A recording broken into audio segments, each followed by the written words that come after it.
Hi అండి.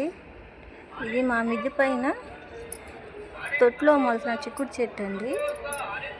చూడండి, ఇప్పుడిప్పుడే పూత కూడా వస్తూ ఉంది. నాకు ఎంత బాగా వస్తుందని అసలు అనుకునే లేదండి. ఎప్పుడో ఒక గింజ నాటున్నాను, అది ఒకసారి కాపు అయితే వచ్చిందండి. మళ్ళీ చెట్టు ఎండిపోయింది.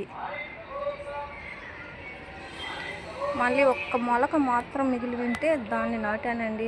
అది మళ్ళీ ఇప్పుడు ఇంత బాగా చిగురిచ్చిందండి. చూడండి, ఇప్పుడిప్పుడే పూత కూడా వస్తుంది. చూద్దాం కాయలు వస్తాయేమో.